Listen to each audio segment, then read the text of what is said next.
आपका स्वागत है। बात करने वाले हैं, आप सब जानते हैं कि भारत के foreign minister S Jaishankar Russia में 6 दिन के दौरे पर गए हैं। एक स्कूल में, रशिया में एक स्कूल में उनका विजिट हुआ और बड़े अच्छे तरीके से बच्चों ने उनका इस्तकबाल किया है, भारत का झंडा लहराया है, भारत का ट्रेडिशनल लिबास पहना है, भारत के नारे लगाए हैं, फॉरेन मिनिस्टर के लिए तहाइफ रेडी किए हैं। इस बारे में पाकिस्तानी अवाम को बताते हैं, उनसे उनके रिव्यूज देते हैं। हम जाते हैं, हमें प्रोटोकॉल नहीं मिलता, जबकि वहाँ का बच्चा बच्चा भारत के नारे लगा रहा है, भारत के फॉरेन मिनिस्टर का अच्छे तरीके से वार्म वेलकम कर रहा है।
लहराया है उनका।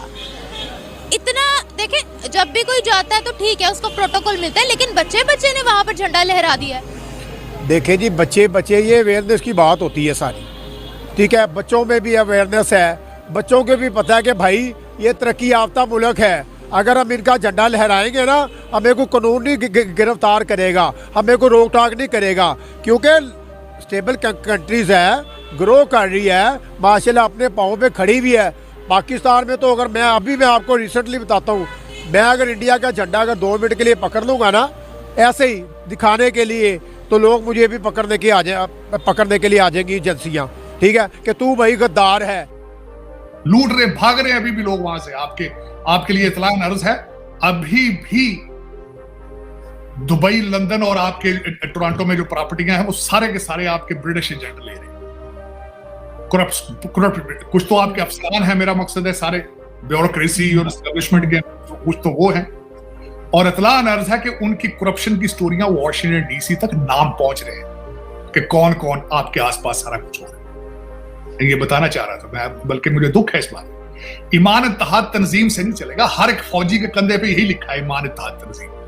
76 साल से कोई किसी को एहसास नहीं है, लेकिन इत्तलान अर्ज ये है कि वॉशिंगटन डीसी में हर बंदा जो लूट रहा है वहां पैसा, यहाँ पता चल रहा है, क्योंकि उनके सबके रिश्तेदार हैं यहाँ पे। और लेके कहाँ जाते हैं? 3 ही तो डेस्टिनेशन है, दुबई है, लंदन है, टोरंटो या अमेरिका। के बच्चे यहाँ पढ़ते हैं, मुजाहिदी के बच्चे यहाँ पढ़ते हैं, पता चल जाता है ना। किसी के साला पढ़ रहा है, किसी का बच्चा पढ़ रहा है, किसी का दामाद पढ़ रहा है, सारा पता चल रहा होता कौन लूट मार कर रहा है।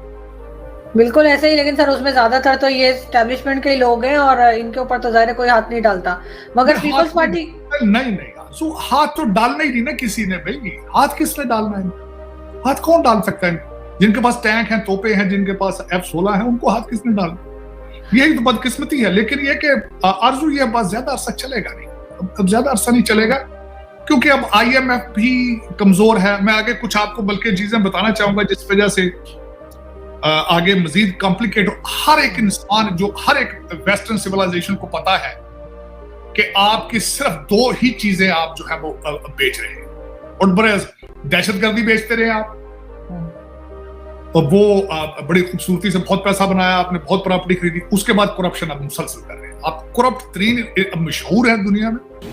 सर वो जो भी बने हैं ना, वो अपने बलबूते पे बने हैं। ये नहीं है कि हम वो हमारी मुखालफत करते हैं, हम उनकी मुखालफत करते हैं।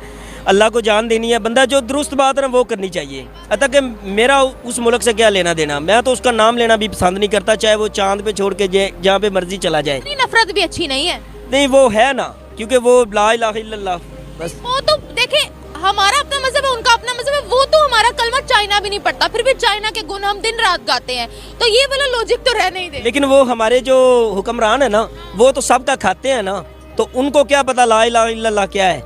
अगर उन्हें पता होता तो वो हमारा ये हाल ना होता। हम पाकिस्तान का मुस्तकबिल ये नई सड़कें और ये नई लाइटें नहीं है, और भी देखें, चाइना हमारा नुकसान नहीं करता। क्या नुकसान? उसने 700 प्लस मस्जिदें ढाई हैं, आपको अगर पता हो। रिसेंट रिपोर्ट में आपको दिखाऊंगी। मुल्क का नुकसान नहीं, और वो उनकी रियासत के उधर मसला है अंदर का। ठीक है, बात ये है कि इंडिया का उनका अंदर का जो मसला है ना, उधर उनकी रियासत में ही हुआ ना, चाइना की रियासत में हुआ, या पाकिस्तान में आके उन्होंने मस्जिद शहीद की है। भारत वालों ने आकर यहाँ पर नाउजुबिल्ला मस्जिद शहीद की। नाउजुबिल्ला क्या, बलोचिस्तान में क्या कर रहे हैं, वो राह क्या कर रही है? राह नहीं है भाई मेरे। हमें भी तो इन्होंने मतलब ये झंझोड़ों में डाला हुआ है ना। अब देखे ना, महंगाई इतनी हो गई है, अब किसी भी कोई भी किसी तरह का एहतजाज हो तो मैं तो नहीं जाऊंगा, क्योंकि अगर मैं क्यों जाऊं? अगर मैं उधर जाता हूं तो मेरे तो बच्चे भूखे मार जाएंगे, मेरा मालिक कहेगा निकल जाओ, मैं क्या करूंगा? किसको कहाँ से ला के खिलाऊंगा?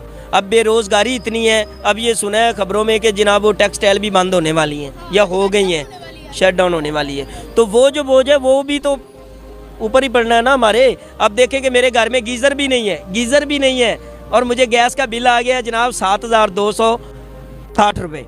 अंदर क्या वैसा बिजनेस चल रहा है अंदर? हाँ जी, देखें कुछ भी नहीं है। हाँ जी, ये भी रोनी आके किया है। बस सबकी मिली जुली में।